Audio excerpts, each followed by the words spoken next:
Good morning, good afternoon, good evening, wherever you are in the world. Today, we're going to continue with Sarah Bombranick's Simple Abundance, 365 Days to a Balanced and Joyful Life. April 15th, Discovering the Momentum of Creative Movement. The world as I know it is divided into two types of people, those who exercise and those who don't. Those who do exercise seem to have more energy, less stress, fewer weight problems, and generally a more positive and optimistic outlook on life. Women who are fit will tell you that regular exercise is the single most important thing they have ever done to improve their life. Women who do not exercise don't believe them and have every excuse in the world for why they can't or won't find out for themselves.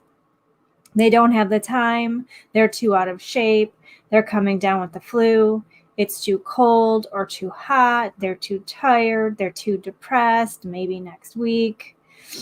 I know all about the women who don't exercise regularly because for much of my life, I've been one of them, even after being scolded by my doctor and shamed by my family. We are kindred spirits of the author and philosopher Robert Maynard Hutchins, who once remarked that whenever I feel like exercising, I lie down until the feeling passes. This is not good. This is not self-nurturing. This is not healthy. We know this intellectually. Since we are all brilliant women, there must be a way in which we can slowly convince our brains to take better care of our bodies. But this won't happen by imposing a strict new regime on the stubborn, conscious mind that always manages to outsmart us. It hasn't worked in the past, so why should it now? We will change by seduction. Don't refer to the activity as exercise or fitness any longer. If you must call it something, call it creative movement. Forget about gyms, running, weights, and aerobic classes led by women with no bones.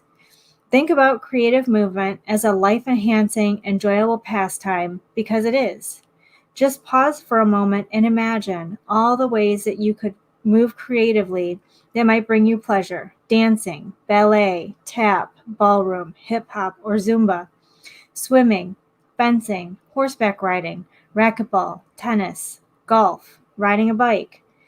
What about a mind body spirit form of movement such as yoga or the graceful ancient Chinese martial art of Tai Chi? Now think about taking a walk in the beautiful sunlight today. Walking is the best form of creative movement there is, and it doesn't cost a cent. Walking clears your head, fills your lungs with fresh air, lets off steam, builds up strength, and centers your spirit. Start moving, a step at a time, step after step. The positive momentum will take it from there. Trust me, seduction works. Once upon a time, I was kicking and screaming all the way to fitness.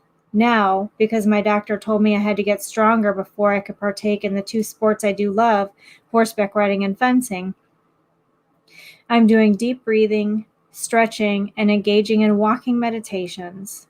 I feel better, and I'm ready to move up to flights of stairs.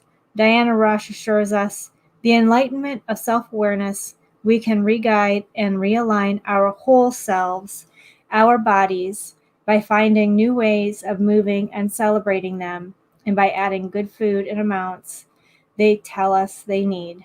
Our souls, our sense of ourselves, is good and worthwhile by connecting them to the earth and to each other.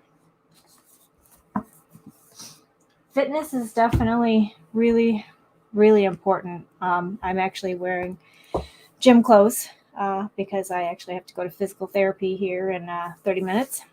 But before physical therapy, I was doing treadmill walks every day and then going to hiking every Saturday with my best friend. And, we would do anywhere from 6 to 10 miles on a Saturday just to get out and walk. And I tell you, I just feel so alive after I'm out there moving around. And I'm not doing anything crazy.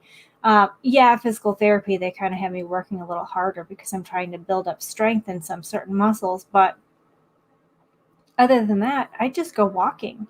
Walk on the treadmill at an incline for a little while because I live in Michigan and it's still cold. Like it snowed last night, I think. Or maybe it just rained, but it was cold either way. It's like 30 degrees Fahrenheit. So, just go out, just spend time moving around, go hiking, go backpacking, go kayaking, ride a bike. I remember when I was a kid, I would get on my bike and I would ride it. And it would be like first in the morning, you get up, you eat breakfast, and you go out and you ride your bike and you ride around the neighborhood with all the kids. And you'd stay on the thing until, the end of the day, till it was time to come home and eat dinner. And now I think about like, I try to ride a bike for like a mile and I feel like I'm going to die. So, just try things like that. Simple, very simple, go out and just do something. Do something good for yourself. Until tomorrow, I hope you have an amazing and blessed day.